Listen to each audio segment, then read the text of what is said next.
Bienvenue dans le Pod Yaourt, le premier podcast qui s'intéresse à toutes celles et ceux qui font le Havre, à toutes celles et ceux qui sont le Havre.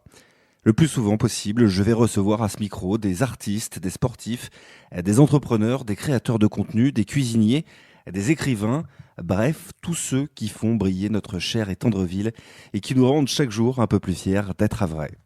On parlera de leurs histoires et on verra en quoi le Havre a une place centrale et si particulière dans leur projet. Saison 3, épisode 4. Pour Paris, Le Havre est devenu hype. C'est une ville où on voyage, Le Havre c'est un bout du monde. Non, Le Havre n'est pas maudit. Je viens du Havre, moi, je viens de Cocrioville. Faire entendre à tout le monde que Le Havre était une belle et grande ville. Le Havre. Little Bob, c'est The King. Un Havre de grâce. Je vais ramener la cage au Havre. Au Havre, les gens sont tous gentils. Ici, c'est Le Havre, en Normandie. Bonjour à tous et bienvenue dans le Pod Yaourt. Aujourd'hui, on va parler sport et notamment sport de glisse. Vous le savez, sur la plage du Havre trône l'un des plus beaux skateparks à l'extérieur et gratuits de France. Depuis 2006, sa date de création, il a forgé tout un tas de jeunes passionnés de skate jusqu'à emmener certains d'entre eux participer aux Jeux Olympiques. Mais voilà, qui pour entraîner ces futures pépites ? Eh bien pour l'instant personne. En tout cas personne depuis 2022 et l'arrivée de l'association Ultra Skate Club avec à sa tête un moniteur certifié de skateboard. Aujourd'hui, il donne des cours du côté du mythique stade Jules Deschazos pour les enfants de 6 à 60 ans. Mon invité aujourd'hui est Simon Lebas. Bonjour Simon. Salut Pierre. Merci d'être avec moi aujourd'hui dans le Pod Yaourt. On va bien sûr parler avec toi skateboard, mais avant de rentrer dans le vif du sujet, je voulais savoir quel avait été le déclic pour toi pour créer ta propre asso de skate. Le déclic, déjà, évidemment, c'est la passion du skate depuis tout petit.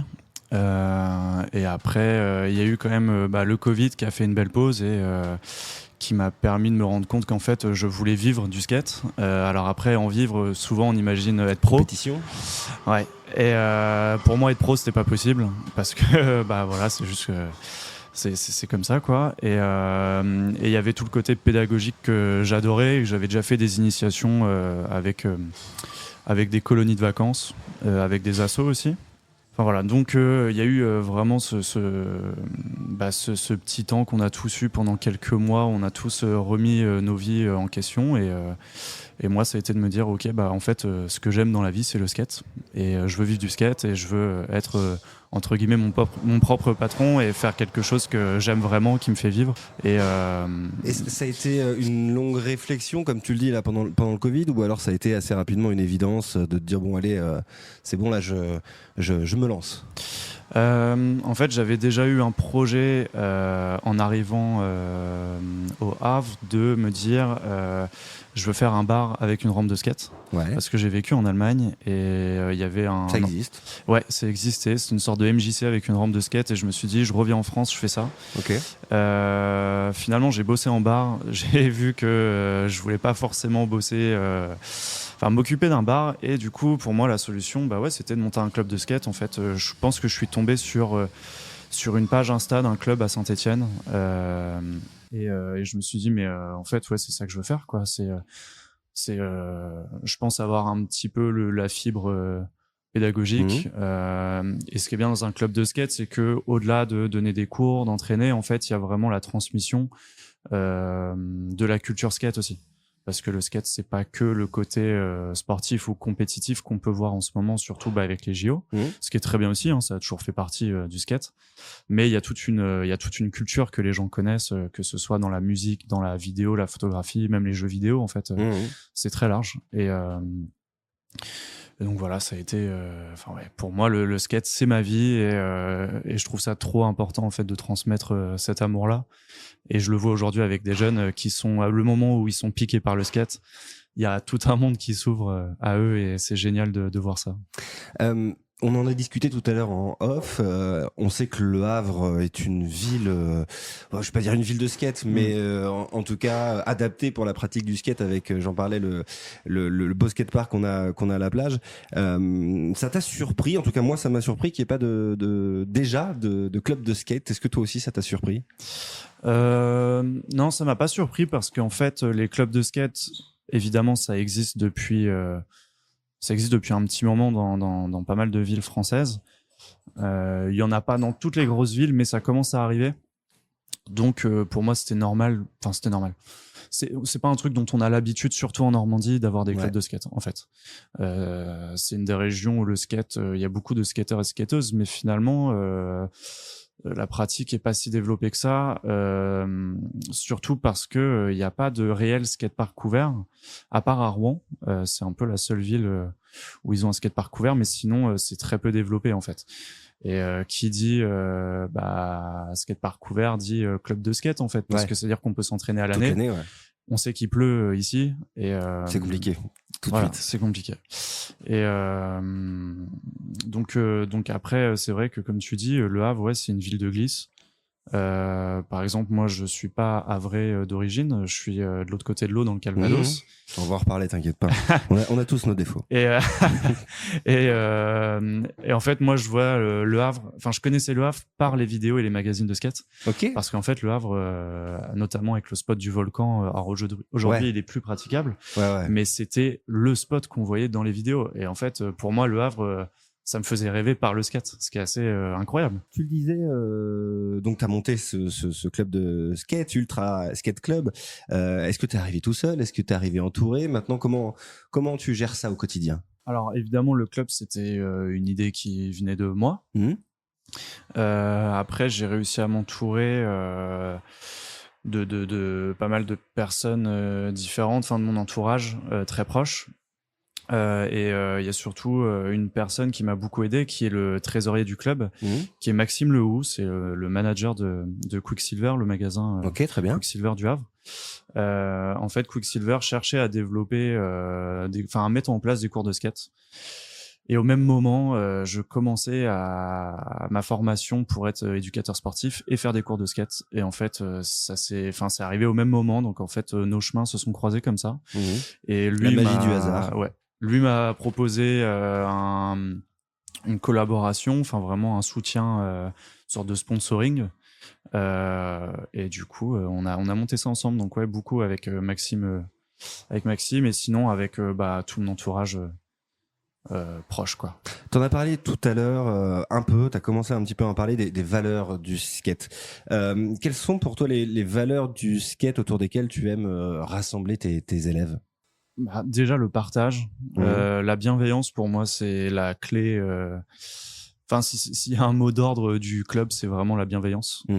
Et puis c'est aussi se surpasser, s'amuser. On va dire se surpasser en s'amusant. Voilà. Ok. Parce que en skate il faut quand même une certaine discipline. Il y a une image du skater. Branleur. Ouais, exactement. Voilà. Mais c'est rigoureux. Mais ce qui est vrai aussi, c'est un sport qui se pratique dans la rue de base. Donc forcément, on casse les codes du sport basique. Mais moi dans le club, la chose qui m'importe le plus, c'est que les gens viennent, qui repartent avec le sourire et surtout qu'ils aient appris des choses, quoi. Et c'est ce que je dis aux parents d'élèves et à mes élèves aussi, c'est qu'il y a un moment donné où si j'ai un ou une élève qui veut s'asseoir pour aller feuilleter un magazine avec ses potes, mais c'est carrément possible en fait. On fait du skate. Ouais, c'est ça. On fait du skate, donc je vais leur apprendre à faire des figures, c'est sûr, mais je veux aussi leur apprendre que ce qui est important, c'est d'être ensemble. Et voilà. Et feuilleter un magazine skate comme toi tu l'as fait à l'époque, et ça forge aussi la culture skateboard. Tout à fait. Ouais. Je le disais aussi en intro, des élèves de 6 à 50 Ouais, ça va jusqu'à une cinquantaine d'années, ouais. C'est ça. Est-ce que tu t'attendais justement à ce prisme hyper large d'âge?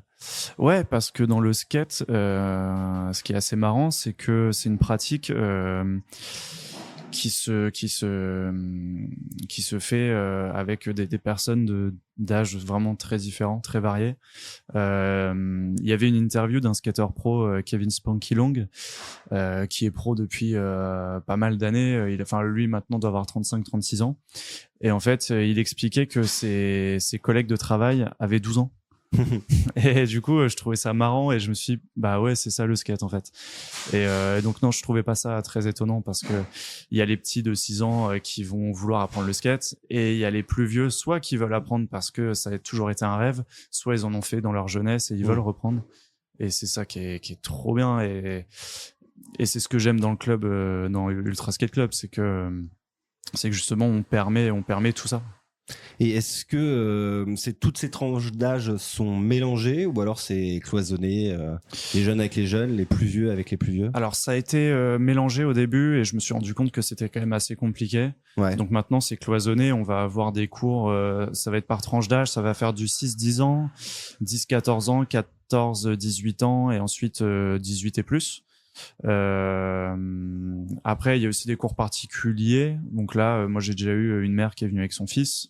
Ok, très bien. Apprendre à deux ou? Ouais, cours génial. particulier, on peut faire un cours particulier jusqu'à 8 en fait. Ouais. C'est plus on va dire une privatisation de cours quoi. Mais ouais, ça m'est déjà arrivé d'avoir des personnes avec des âges différents, mais c'est vrai que sur les cours collectifs aujourd'hui, même sur les stages qu'on propose, on fait par tranche d'âge parce que c'est quand même plus simple.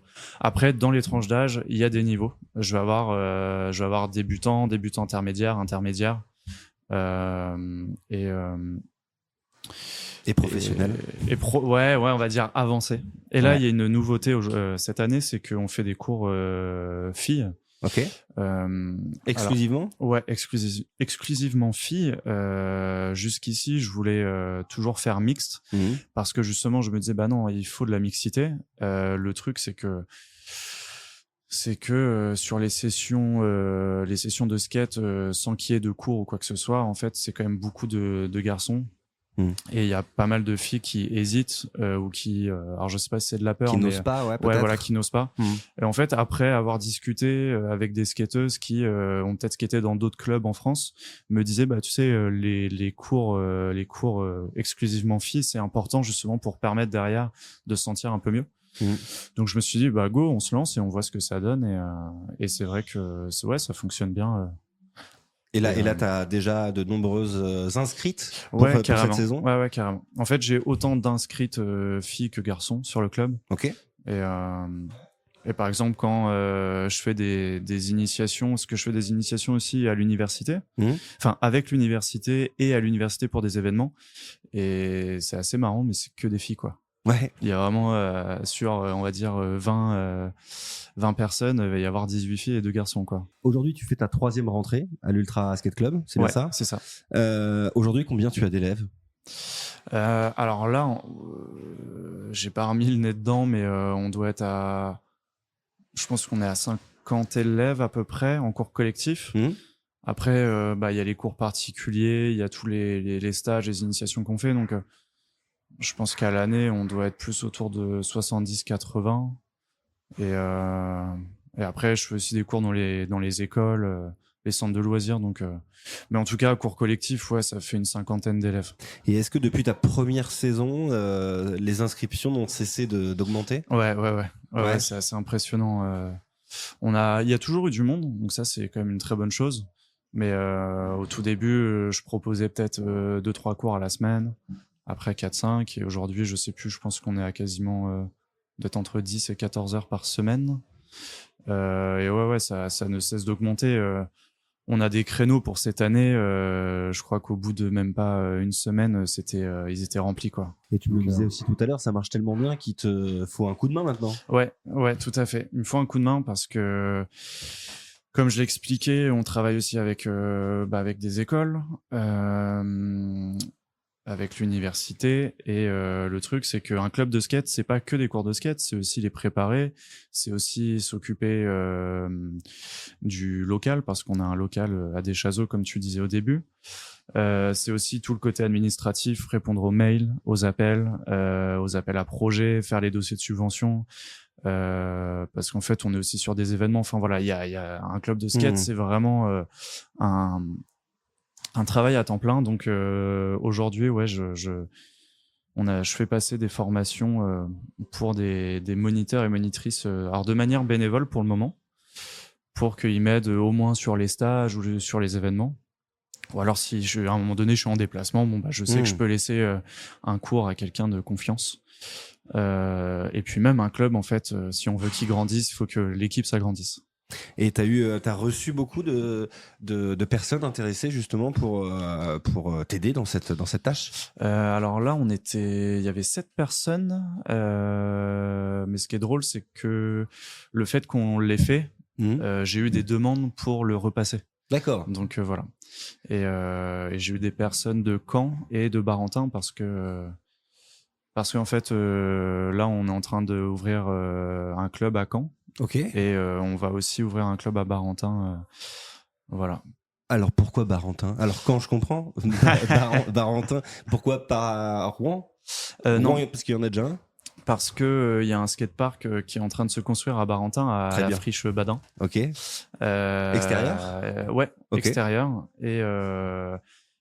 Et en fait, la mairie voulait qu'il y ait un suivi un petit peu du skatepark, alors que ce soit des cours collectifs par exemple tous les mercredis, ou alors que ce soit pendant les vacances. Mais ils voulaient qu'il y ait une asso qui suive le projet. Et par des connaissances, je me suis retrouvé sur le projet. Donc en fait, j'ai aidé à la conception du skatepark pour être sûr qu'il réponde vraiment aux attentes des gens de la glisse, on va dire. Et puis bah ouais, c'était une opportunité en fait de se déplacer. Moi c'est vrai que quand j'ai monté le club, j'avais pas en tête que le Havre. Je voulais justement qu'on se développe sur toute la Normandie. T'avais déjà de l'ambition. Exactement. Très bien. Et donc là aujourd'hui c'est ce qui se passe. Donc ouais, Barentin, Caen, je viens de là-bas. Donc, évidemment. Donc évidemment et là tu vas pas pouvoir te démultiplier. C'est que ouais. où va être le siège social entre guillemets de l'Ultra Skate Club? Donc il y a un siège social qui est au Havre. Le Havre, ce sera le même pour Barentin parce que c'est la Seine-Maritime. Ouais. Et quand j'ai dû recréer une autre asso qui s'appelle Ultra Skate Club 14. Ok. Donc moi je gérerai. T'as galéré pour le nom. Ouais, c'était dur. Ouais, j'imagine. Et donc je serai aussi la personne qui sera en charge du club. Après j'ai un président et un trésorier sur Caen. Ouais. Donc toi tu resteras au Havre? Moi je reste au Havre, okay. J'irai à Caen de temps en temps, mais j'aurai une équipe à Caen. J'aurai une équipe à Barentin. Ouais. Et moi je serai quand même surtout plus sur le Havre, mais en fait aujourd'hui on m'a proposé un poste de responsable skateboard de la Ligue Normandie. Parfait. Que j'ai évidemment accepté. Ouais. Et en fait, on est le plus gros club aujourd'hui en termes de licenciés et de ce qu'on peut mettre en place en fait de manière générale dans le skateboard. Donc en fait, on est le club référent. Et du coup, ça implique quoi là, ce rôle de président de la Ligue de skate de Normandie? Alors c'est pas président, c'est référent skateboard. Ouais, okay. Enfin responsable skateboard. Alors c'est assez marrant de dire ça. Ça implique, en fait, ça implique déjà ce que je fais, c'est-à-dire développer le skate. Ouais, développer le skate en Normandie. Donc après, le but, ça va être de mettre en place des championnats régionaux. Ok, donc de rentrer dans la compète, quoi. Ouais, c'est ça, rentrer dans la compète parce que j'ai quand même demandé aux skateurs et skateuses ce qu'ils aimeraient qu'on mette en place, et le sujet qui est le plus revenu, c'était le championnat régional, ou en tout cas qui n'existe pas, non, ou en tout cas mettre plus de compétition. Et en fait, le truc des compétitions, c'est pas forcément dire qui est le plus fort, c'est vraiment que tout le monde se jauge. Ouais, se jauge, se rencontre en fait. Ouais. Et puis ça motive tout le monde. Il y avait des championnats, il y avait un championnat régional Normandie. Alors je crois que c'était fin 90, début 2000. Ok. Et les potes avec qui je skate, qui ont aujourd'hui une quarantaine d'années, me le disent, mais en fait nous, nos potes, ils venaient de Rouen, ils venaient de Caen, ils venaient de Cherbourg, et on savait que c'était le moment où on allait se revoir, on allait un peu tout donner. Donc ouais, c'est hyper important. Et puis après, sinon non, c'est juste que tout le monde se connaisse, quoi. Enfin, on fait du skate, on fait la même chose, mais le truc, c'est que ça manque de structure aujourd'hui, ça manque d'infrastructure, quoi. Moi, je voulais te poser une question aussi sur le skate. Forcément, on sait que les parents, des fois, peuvent être un peu réticents à l'idée d'inscrire leurs enfants dans un club de skate, parce que qui dit skate dit sport extrême, dit dangereux. Ouais. J'imagine que tu as déjà travaillé tes arguments pour essayer de convaincre les parents que le skate n'était pas forcément plus dangereux qu'un autre sport. Ouais, ce que je leur dis, c'est que justement, je suis là pour ça. Ouais. Après, faut avoir conscience que le skate, on tombe et qu'on peut se faire mal. Mais à partir du moment où on a conscience de ça, faut y aller. Et, en fait, comme tu dis, je sais pas, moi j'ai l'impression que j'ai plus de potes qui se sont luxés des épaules ou qui se sont fait des chevilles au foot qu'au skate, quoi. Ouais. Et puis encore une fois, moi je suis là justement pour éviter que une personne fasse n'importe quoi sur un skatepark. Parce qu'on apprend aussi, j'apprends aussi ça dans le club, c'est comment on utilise un skatepark, comment on se sert de l'espace. Parce que le truc, c'est que on va pas descendre une rampe s'il y a quelqu'un en face qui descend une rampe. Mais ça, quand on a 6 ans, si on sait pas le faire. Voilà, ouais. Exactement. Et donc je suis là pour ça. Après, il y a des parents qui aiment voir leurs enfants et il y a des parents qui aiment partir le plus vite possible pour éviter de voir. Et ça, je le comprends. Mais encore une fois, moi, je suis vraiment là pour ça et je fais hyper attention. Je suis là pour leur apprendre les bases et pour éviter qu'ils fassent n'importe quoi. Mais le skate, faut avoir conscience qu'on tombe. Et c'est ce qui est bien dans le skate. Moi, c'est ce que j'aime dans le skate, c'est que je vais me retrouver par terre. Aujourd'hui, il y a un côté adrénaline aussi, la possibilité de se faire mal. Exactement. Concrètement, Simon, je suis débutant. Voilà, j'ai jamais fait de skate de ma vie. Je viens chez toi, l'Ultra Skate Club. Par quoi on va commencer ? Alors, on va commencer par un échauffement. Ok. Parce que c'est le plus important. Aujourd'hui, à nos âges, c'est encore plus important. À nos âges. Ça va, on est jeunes. On est jeunes, mais on n'a plus 16 ans. Et moi, je m'en rends compte, même si je n'ai que 27 ans, si je fais pas mes échauffements, je sais que je vais me bloquer le dos directement. Ah ouais. Et c'est assez... c'est comme ça. Donc ouais, on va commencer par un échauffement. Ensuite, je vais t'expliquer un peu le déroulement de la séance. Et puis ensuite, ça va être en fait, on va assez vite monter sur le skate, justement pour voir comment ça se passe. Donc sans rouler, mais sur place, mettre un pied sur chaque vis, essayer de se baisser, toucher le skate, voir comment le skate réagit en fait une fois qu'on monte dessus. On passe rapidement à la pratique. Ouais, direct. Ouais. Faut faire que de la pratique en fait. On est là, on n'est pas là pour attendre et regarder le skate. Étudier les roues, les gommes. On s'en fout. Toute la partie technique, elle vient après. Même le vocabulaire, ça vient après. En fait, c'est pas grave. Au début aussi, on va regarder dans quelle position, on appelle ça le stance. Ça va être si t'es goofy ou régular. Si tu mets le pied droit devant ou pied gauche. Exactement. Et après, une fois qu'on a ça, moi, ce que je fais, c'est que je sais que je vais mettre la personne sur le skate. Je vais la pousser en restant avec elle, quoi. Pas dans une pente. Non. Je vais pousser, voir comment ça se passe, voir si elle se sent bien dans une position, si elle se sent mieux dans une position ou une autre. Et après, on va apprendre à pousser direct et on va même descendre une petite rampe à la fin parce qu'on est là pour faire du skate et le skate c'est trop bien. Et du coup, faut rouler. Est-ce que tu fournis des planches au départ ou est-ce que tu demandes à tes élèves d'arriver avec tout leur matériel ? Le mieux, c'est d'avoir du matos, mais si on est complètement débutant, on a tout ce qu'il faut au club, évidemment.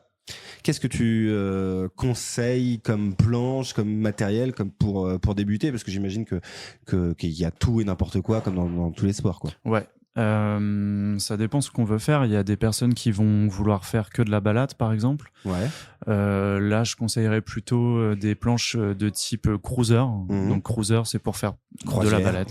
Voilà, exactement. Okay. Donc ça va être plutôt avec des grosses roues, des planches peut-être un petit peu plus larges, soit plus courtes, avec peut-être l'avant du skate, donc le nose un petit peu plus pointu, le tail, l'arrière un peu plus gros. Ou alors on peut partir sur du longboard, mais je trouve que le longboard au début c'est pas ce qu'il y a de mieux forcément. C'est pas le plus pratique. Et après si on veut apprendre à plus faire de la rampe ou apprendre à faire des figures, ça va être le type de skate qu'on voit partout, on va dire à la télé dans les compétitions. Et après il y a des largeurs différentes. Mais ça, je sais pas. Enfin, ça vient Ça au fur dépend, et à ouais. mesure en fait. Si tu fais du 45, je vais te conseiller de prendre une planche un petit peu plus large. Si tu fais du 39 et que tu pèses 50 kilos, tu peux prendre une planche plus petite. Mais ça dépend vraiment du type de skate. Mais si tu veux faire du skatepark, tu vas dans n'importe quel skate shop et tu dis je veux apprendre à faire du skate, à faire des figures, et on te conseillera correctement. Tu as commencé à parler des différentes formes de pratiquer le skateboard. Chez toi, qu'est-ce qu'on apprend? Est-ce qu'on est plutôt street? Est-ce qu'on est plutôt rampe? Qu'est-ce qu'on apprend concrètement? Si tu viens au club, au stade des Chazos, ça va plutôt être apprendre à faire des figures, des tricks. À se déplacer dans un skatepark, parce qu'en fait il y a très peu d'espace vraiment plat. Je me permets de te couper, je me demandais, il y a des règles dans la circulation d'un skatepark? Ouais, carrément. Enfin, il y a des règles, il y a pas en fait, il y a un code du skatepark comme un code de la route. Comme j'expliquais tout à l'heure, si quelqu'un descend une rampe en face de toi, tu attends. Tu coupes pas, si quelqu'un part à côté de toi, tu vas pas partir en même temps. En fait, on essaie toujours de regarder qui fait quoi, et ça s'apprend. On coupe pas la route, on descend pas, on va pas rester au milieu d'une même rampe pendant 20 minutes, on va pas s'asseoir sur les rampes, ça c'est très important. Je le dis, s'il y a des parents, des grands-parents qui viennent voir, si vous laissez vos enfants, vos petits-enfants au skatepark, que ce soit en trotte, en vélo, en skate, en roller, n'importe, on ne s'assoit pas sur les modules, et les personnes qui pratiquent non plus. Enfin, on évite. Et en fait, ça, c'est un skatepark. Tout ce qui est sur un skatepark sert. Voilà, c'est. Et avant que je te coupe, tu me disais, voilà, chez toi aussi, on apprend donc à se balader, enfin, en tout cas, à visiter un skatepark, et des tricks, du street, donc un peu tout ça, quoi. Ouais, c'est ça, tout à fait. Toi, Simon, qu'est-ce qui te passionne dans l'univers du skateboard? Comme j'expliquais tout à l'heure, c'est toute la culture qu'il y a autour de ça. En fait, vraiment le skate on va dire, a façonné ma vie, et c'est vraiment un mode de vie en fait. Tout ce qu'on peut voir dans la rue nous fait penser au skate. Si on voit un banc ou des marches, on va penser au skate. En fait, c'est assez marrant, c'est que c'est une nouvelle façon de voir le monde. Toi, tu vois des marches, c'est pas une façon de les monter, toi, ce serait plutôt de les descendre. Une façon de les descendre. Et qu'est-ce que je peux faire dessus, exactement. Et puis non, en fait, ce qui est très important pour moi aussi, c'est que comme j'expliquais au tout début, c'est que je suis parti en Allemagne pour faire mes études, et en fait j'ai fait Erasmus, et je n'ai pas du tout traîné avec les gens d'Erasmus ou avec des Français. J'étais que avec des Allemands et des Allemandes de la ville où j'étais, grâce au skate. C'est qu'en fait dans le skate on se rend compte, parce que c'est une vraie famille, quoi. Tu vas dans n'importe quel pays, même si tu parles pas la langue, en fait, on parle le langage du skate, et c'est très facile. Et du coup, il y a tout un tourisme du skate. Il y a, il y a la musique, il y a la vidéo. Enfin voilà, t'as tout un univers. Je me suis installé au Havre aussi un petit peu grâce au skate, quoi. C'est quand même. Et en parlant de t'installer au Havre, ton local, tu le disais, au stade Jules Deschazos. Alors pour moi, pour nous, un peu les Havrais, c'est un lieu un peu mythique. Je sais pas pour toi si ça l'était, mais est-ce que ça a quelque chose un peu de mystique là où tu te trouves aujourd'hui? Clairement, là on est, de toute façon le local en lui-même est tellement impressionnant. Enfin, tu sais pas trop si t'as le droit d'y être en fait quand tu rentres dedans. C'est vraiment très skate, quoi. C'est très underground, donc c'est ça qui est super. Ça te plaît? Ouais, ça me plaît. Et puis le fait de me dire aussi que on est dans le stade du premier club de foot français, et que nous on est le premier club de skate havrais. Et je crois que on est dans l'endroit où les bus de joueurs de foot arrivaient. Et donc de savoir que Zizou a marché là où on est, c'est quand même assez impressionnant. Donc, donc c'est cool. Pour revenir un peu à toi, tu m'en as parlé tout à l'heure. T'as pas fait de compétition parce que la vie a fait que t'as pas enfin, en tout cas pour devenir. J'ai fait des petites compètes comme ça, mais c'était pas des championnats régionaux. Est-ce que tu pourrais me donner un peu ton niveau de skate? Je sais que c'est un peu difficile, hein, mais Ouais, c'est super dur. comment tu te positionnes? Bah, tu vois, Tony Hawk, moi. Waouh, Je déconne. on est à... Là, l'échelle est, on est à est des... pas bonne. ouais. Surtout en rampe, je pense que Bah, je toi, descendrai. toi, déjà, c'est quoi ton truc? Qu'est-ce que tu aimes faire? Moi, c'est du street. Ok. C'est vraiment du street, donc ça va être plus. Te balader. Ouais, ça va plus être dans la rue. Donc, comme disait les marches, les bancs. Enfin, ce qu'on appelle des curbs, en fait, c'est ce qui c'est ce qui s'apparente à des bancs ou les. Enfin ouais, plus en street. Après, je sais faire un petit peu de rampe forcément, mais par exemple dans le bowl du Havre, c'est pas là où je me sens le plus à l'aise. J'adore ça, mais c'est pas là où je me sens le plus à l'aise. Quels sont justement les coins où tu aimes skater au Havre? Alors il y a, j'adore la place de l'église Saint-Vincent. Ok. Je crois que c'est la place Saint-Vincent-de-Paul. Il y a plusieurs marches en fait. Ouais. C'est un spot qui est assez connu. Ouais, c'est connu. Ouais. Ouais. Ça skate depuis que je suis tout petit là-bas. Ouais, et là-bas, j'adore, c'est trop bien. Le fait que ce soit du pavé, c'est bah déjà il y a le bruit du pavé qui est génial, et puis ça rajoute une difficulté en plus. Puis le spot est vraiment beau. Après, il y a l'esplanade où on y va, l'esplanade de la Catène. Ouais, de la Catène, où on va pas mal. Bah tous les lundis, on fait une session avec des potes, où il y a des potes qui ramènent des rampes, enfin des modules de skate. L'hôtel de ville aussi, c'est cool. Là où il y a des marches aussi. Là, il y a pas des mal. marches Ouais. aussi, ouais. Après, il y a la gare qui est pas mal, l'université aussi, c'est assez chouette. Le MUMA, c'est cool. Enfin voilà, il y a plein de spots différents. Et puis évidemment, bah mon local Ouais. que j'adore, Ouais. parce que c'est un skatepark privé. Et des fois, je suis tout seul dedans après avoir fini des cours et je me dis putain, c'est quand même pas mal d'avoir ça. Enfin, c'est un rêve de gosse en fait de se dire j'ai un local où j'ai des rampes de skate où je peux venir skater quand je veux. Et tu parlais tout à l'heure de Barentin où tu as façonné un peu le skatepark là aussi. Sur des Chazot, tu as façonné ce skatepark aussi?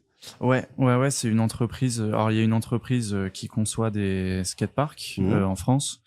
Et en fait, l'équipe de paysagistes qui s'occupait du projet, donc c'est une pote en fait qui a remporté l'appel à projet, qui m'a dit écoute, je sais qu'à chaque fois tout le monde se plaint des skateparks. Est-ce que tu peux mettre un petit peu, aider justement pour que ce soit au mieux?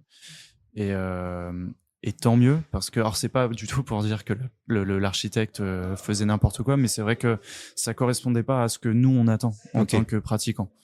Et puis c'était je trouvais ça chouette aussi. Enfin pour moi c'est nouveau, je suis pas du tout architecte.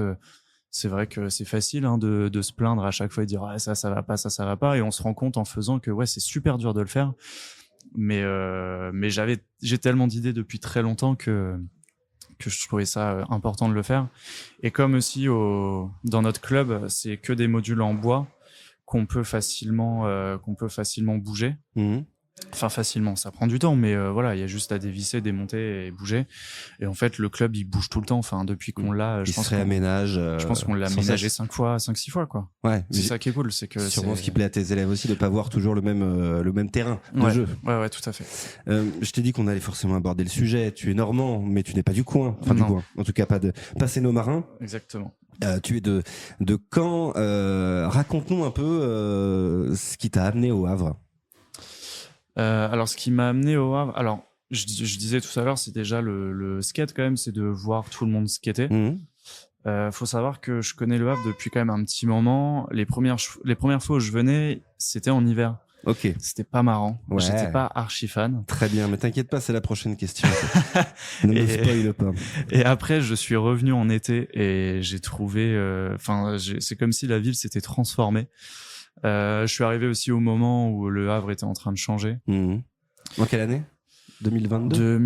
Je suis arrivé en 2018, je crois. 2018. Ouais.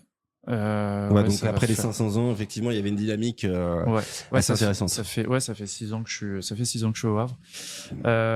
Et c'est vrai que je voyais pas mal de monde se déplacer en skate. Et surtout, c'est que je voyais tout le monde skater dans la rue et que la police ne disait rien. Nous, à Caen, si on skatait dans la rue, on se prenait des amendes. Ok. Même à 16 ans, ce qui est quand même assez impressionnant, quoi. Enfin, Ouais, voilà, ouais, bien sûr. si la ville de Caen m'écoute, revoyez vos équipes de police. On leur fait un petit message. Et surtout, non, par rapport à la musique, en fait, c'est que il y a une asso de musique qui s'appelle Fake Live pour laquelle j'étais bénévole pendant 5 ans. Et en fait, il y a un groupe de rock qui passait qui s'appelle Tijuana Panthers. C'est des Américains et c'est un groupe que j'écoutais depuis 3 ans, vraiment tous les jours. Et en fait, un pote m'a dit, écoute, il passe dans la cave du McDead et c'est 5 euros. Et j'ai dit, attends quoi, qu'est-ce qu'ils foutent là? Et en fait, j'ai vu le concert et j'ai trouvé ça incroyable de voir un groupe à 50 cm de moi. Oui, c'est vrai qu'elle a en plus la scène du Mac est pas très grande, Ouais. Donc c'est une petite marche. Effectivement, on est toujours tout de suite en rapport de proximité, quoi. C'était incroyable. Enfin, je suis allé boire une bière avec le chanteur juste avant. J'ai même pu chanter avec eux. Waouh. Et après, on a vu plein. C'est là que t'es tombé amoureux du Havre. Ah ouais, non, mais définitivement. et c'est là où je me suis dit, je reste ici parce que je devais aller faire une formation de steward chez Air France. Et j'ai dit à ma mère, écoute, je n'irai pas faire cette formation, je vais rester ici. Et donc j'ai eu l'idée de monter un bar de skate. Finalement, c'est pas ce que j'ai fait, mais ouais, je suis tombé amoureux du Havre directement. Et vraiment, ma vision a changé. Et, je me suis mis à aimer l'architecture. Mmh. Et il y a un truc que j'aime bien aussi, c'est que il y a pas vraiment de centre-ville, je trouve. C'est vraiment, ça marche par quartier, c'est très espacé. Et ça, pour le skate, c'est cool, c'est que tu peux te balader. Et puis, je sais pas, tout le monde était très ouvert. Mais ouais, je suis vraiment arrivé aussi par la musique, quoi. T'as anticipé ma prochaine question tout à l'heure et je veux que tu sois très Désolé, honnête sur cette question. Mais toi, le Canet d'origine, quelle était ton image du Havre avant d'y arriver? Tu me dis que voilà, t'y es allé 2-3 fois, surtout l'hiver. Vraiment, qu'est-ce que t'en pensais? Je suis désolé pour vous, les Havrais. Il y a pas de souci, elle est faite pour ça, cette question. C'est que en fait, nous, quand on se baignait, on voyait les tours et on était toujours là à se dire, le Havre, c'est quand même bien moche, quoi. Ouais. Mais parce que en fait, on passait pas le pont, ou alors quand on le passait, on rentrait pas vraiment dans la ville et en fait, on voit que les usines. Et aujourd'hui, même moi, je trouve que d'arriver par les usines, ça a son charme, surtout la nuit. Il y a un côté Gotham City que j'adore. Et donc non, ouais, il y avait un peu ce truc de qu'est-ce qu'on va foutre au Havre. Mais moi j'avais le Havre en tête par le skate, donc en fait non, j'ai quand même toujours apprécié le Havre parce que pour moi le Havre c'est le skate. Après ouais, je te disais que je venais beaucoup l'hiver et en plus j'allais chez un pote qui habitait à Graville et du coup ouais, fallait traverser à chaque fois. Enfin, c'était pas très fun. Tu traversais pas la ville. Enfin, si t'arrivais de Caen, du pont à Graville, le chemin est plutôt court, quoi. Le chemin est plutôt court, mais en fait, il y avait vraiment un truc j'avais l'impression d'arriver sur une île où je ne pourrais plus jamais sortir. Et en plus, quand je venais, on faisait beaucoup la fête. C'était espèce de bout du monde. Ouais. Et du coup, il y avait un peu ce truc mais en fait, je viens au Havre et tout le monde fait tout le temps la fête et ça picole tout le temps et il fait pas beau et il pleut. Et en fait, non, le Havre, c'est pas que ça. Mais merci. Donc je vois que ta vision a changé. Ça l'est aussi et c'est ce que j'aime, évidemment. Mais et mes parents, quand ils sont venus la première fois vraiment dans le Havre, ils ont tout de suite changé de vision. Et je sais que mon père, je crois qu'il est venu un week-end. Le lundi, il est retourné au café avec ses potes avant d'aller au taf. Et il y avait une discussion autour du Havre. Et en fait, il a engueulé un de ses potes en lui disant « Mais tu connais pas le Havre, mais tu sais pas ce que c'est magnifique. » Magnifique. Si on crée des tensions même de l'autre côté de l'eau, c'est magnifique. Voilà, ces petits débats. Ouais. C'est intéressant, c'est toujours intéressant. Donc oui, t'as changé un petit peu de vision. Tu disais que t'avais découvert aussi un peu le skate par Le Havre et notamment par ces images que tu voyais du volcan. Pour toi, est-ce que Le Havre est une ville de skate? Ah ouais, mais complètement. Ah ouais, complètement. C'est ce que je te disais tout à l'heure, c'est que on a le droit de skater partout. C'est quand même, j'ai jamais vu ça en France. Enfin, normalement, tu skates à un endroit, il y a tout de suite ce côté dégradation et alors soit tu vas te faire engueuler par des passants ou des passantes, ce qui nous arrive, mais c'est quand même très rare. Ou soit c'est la police qui vient nous voir et qui nous dit en fait vous avez rien à foutre là.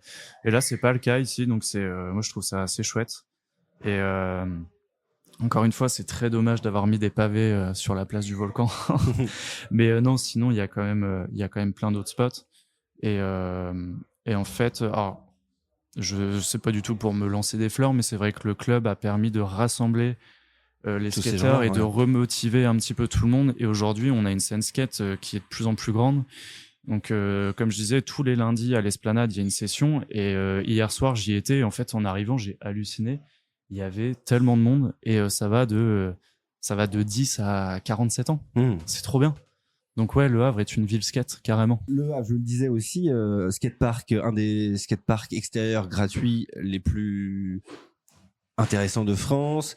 Qu'est-ce qu'on a encore, une étape du FIS tous les ans qui vient ici. Ton Ultra Skate Club depuis peu. Donc on voit que la ville fait quand même 2-3 choses pour la pratique du skateboard. Ouais. Mais est-ce que la ville pourrait faire plus? Ouais, carrément. Qu'est-ce qu'elle Évidemment, pourrait elle peut faire? toujours faire plus. Ouais. Qu'est-ce qu'elle pourrait faire? Eh ben, elle pourrait faire en sorte qu'on ait un skatepark couvert digne de la pratique du skate. C'est la prochaine étape pour toi? Pour moi, c'est la prochaine étape, ouais, carrément. En fait, là, ce qui est bien, évidemment, c'est que je veux pas du tout cracher dans la soupe parce que la ville du Havre nous a aidés en nous mettant à disposition un local. C'est la première fois que ça arrive quand même, faut le dire. Et en fait, je pense que le fait d'arriver en tant que club et de dire, bah nous, on est avec, on arrive avec des enfants en fait, et qu'on peut pas juste être dans la rue ou dans un endroit un peu glauque. On a besoin d'un espace fermé. Ils nous ont quand même offert cette possibilité-là. C'est grâce à ça aussi qu'on a pu grandir. Aujourd'hui, on a envie d'aller plus loin. Et pour aller plus loin, ouais, c'est sûr qu'il nous faudrait un vrai espace fermé avec un petit, une sorte de tiers-lieu, avec un café, avec des rampes qui soient vraiment adaptées, où on peut avoir plusieurs cours en même temps, puisque aujourd'hui on a plusieurs moniteurs et monitrices diplômés. Mais c'est normal, hein, ça prend du temps. Enfin voilà, il n'y a pas de secret. C'est pas on claque les doigts ou c'est pas on arrive en toquant à la porte et dire ouais vous faites rien. Non, en fait ça prend du temps, c'est comme ça. Et comme tu disais, bon il y a par exemple il y a le FIS, mais si on met en place des championnats régionaux, en fait ça va amener tout ça. Nous aujourd'hui on est en train de regarder justement pour avoir un hangar plus grand. Après le truc c'est que ça coûte de l'argent, mais ça peut aussi passer par des subventions ou par des fonds privés, parce qu'on a aussi des partenaires de grosses marques de skate qui pourraient potentiellement nous aider. Voilà. Mais et tout ça amènerait effectivement un nouveau regard sur la pratique du skate, et puis plus de licenciés et donc plus de pratiques, quoi. Bah ouais, et surtout que plus de pratiquants, pardon. C'est vrai qu'il y a tout. Enfin, on parle souvent du BOL, donc du skatepark du Havre, qui est bien, mais il commence quand même à être vieux, à être vétuste. Il correspond un petit peu moins à ce qu'est la pratique aujourd'hui. Si on fait de la rampe, c'est bien, mais si on fait du street, il y a rien à faire là-bas, quoi. Et c'est le sol, il est pas ouf. Enfin, on se fait vite mal. Et c'est du béton, hein. Ouais, mais c'est du béton qui a vraiment vieilli. Ouais. Enfin, c'est à la fois granuleux et à la fois glissant. Je sais pas ce que c'est comme matière, c'est nouveau. Mais bon, voilà. Mais c'est vrai qu'il y a pas beaucoup de skateurs, hein. Quand tu vas voir, il y a beaucoup de trottinettes. Ouais. Maintenant. Mais c'est vraiment en train de revenir, et moi c'est ce que j'essaye de faire avec le club, c'est vraiment de fédérer tout le monde, et on s'en fout du niveau, on s'en fout. Il y en a qui veulent être là juste parce que ils aiment bien l'ambiance, et il y en a qui veulent être là parce que vraiment dans leur tête. Enfin moi j'ai des jeunes qui se disent je veux être pro plus tard, quoi. Enfin je veux en vivre d'une certaine manière. Mais encore une fois, voilà, la ville nous a quand même suivis. On est souvent en contact avec eux, mais ouais, comme je dis, on peut toujours faire mieux dans tout, de toute façon, ça c'est sûr et certain. Tu m'as tendu la perche avec tes élèves qui veulent devenir pro, puisqu'il y a certains skateurs ici qui le sont devenus. Ouais. Notamment un qui a participé au dernier JO de Paris. Voir, toi, le fan de skate, le skateboard arriver aux Jeux Olympiques, est-ce que c'est une reconnaissance? Est-ce que tu trouves ça cool? Ou alors tu préfères justement un peu les compètes comme elles étaient avant? En fait, le truc, c'est que pendant très longtemps, j'ai été contre, parce que il y avait ce truc de le skate, ça n'a rien à faire au JO. Je suis allé au JO, c'était incroyable. C'est vraiment le mot incroyable, c'est que c'est pas croyable. Tellement le niveau. Et on peut même pas s'imaginer ce que c'est. J'ai vu des personnes s'envoler à 3 mètres au-dessus d'une rampe, sur des rampes qui font déjà quasiment 3 mètres de haut. c'est impressionnant, quoi. Et en fait, T'as changé d'avis. ouais, ce que j'ai bien aimé aussi, c'est que c'était géré par des personnes, par des skateurs et des skateuses. Donc il y avait, enfin, toute la playlist, c'était que une playlist de skate, c'était que des skateurs et skateuses qui géraient le truc. Donc ouais, c'était vraiment, ça a gardé l'esprit. Après, enfin je sais pas, avant on faisait des courses de slalom par exemple, on faisait des championnats du monde, on faisait des championnats de France, des États-Unis, enfin ça existe encore. En fait, ce genre de compète, ça a toujours existé. Là, c'est juste que c'est le nom olympique, mais ça Sinon, a dans le toujours fond, existé. c'est la même.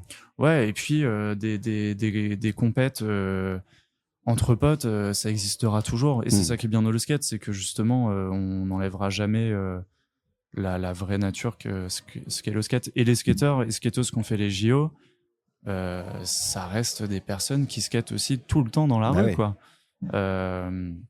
Évidemment, ils s'entraînent, ils font attention à eux et c'est normal, mais ouais, ça reste quand même l'esprit skate. Et enfin voilà, le skateur le plus connu au monde entier, c'est Tony Hawk. Quel âge il a maintenant? Ouais, Il a 57 ans, je ouais, crois. j'allais dire Ouais, qu'il ouais. approche la soixantaine quand même. Hein. Ouais, il est plus tout jeune, mais il est toujours aussi fort. Mais c'est un mec qui fait des pubs chez Doritos, chez Axe, chez Mini, et ça reste un mec qui quand même skate toujours et qui skate Pointure dans son domaine, ouais. avec des jeunes de 12 ans. Enfin voilà, c'est donc le skate au JO. Écoute, ça existe, c'est comme ça. Il y a un moment donné, faut arrêter de. Enfin, je pense que ça sert à rien non plus d'avoir la haine tout le temps. Si t'as pas envie de regarder, tu ne regardes pas et tu t'en occupes pas. Et c'est tout. Moi, c'est pareil, hein, les JO, j'y suis allé et c'était trop bien, mais c'est pas un truc que je vais suivre à fond, quoi. Ouais. Je suis content d'y aller et de regarder. C'est hyper impressionnant. J'ai vu Tony Hawk qui était à 5 mètres de moi. C'est avec Snoop Dogg. Enfin, c'est l'impression d'être dans un rêve. Ouais, Donc, ouais, j'imagine. c'est super cool. Mais voilà, faut avoir en tête que le skate, c'est pas les JO et le skate, on va dire corps, ça existera toujours et voilà, c'est ça qui est beau dans le skate, c'est que c'est très divers. Simon, on arrive à la fin de notre discussion. Ouais. Je sais pas si tu as eu le courage d'écouter un épisode en entier dans le Polyworld, mais en tout cas, les épisodes se finissent toujours de la même façon, avec une question. On en a forcément parlé pendant cette discussion, mais là, tu peux me faire la réponse que tu veux, vraiment longue ou très courte. Elle t'appartient, cette réponse. Et cette question, la voici, Simon. Le Havre, pour toi, ça représente quoi? Waouh. Alors tout attends, le monde met un peu de temps à chaque fois à répondre à cette question. Ça demande quand même réflexion. Ouais, ça demande réflexion. Le Havre, ça représente quoi?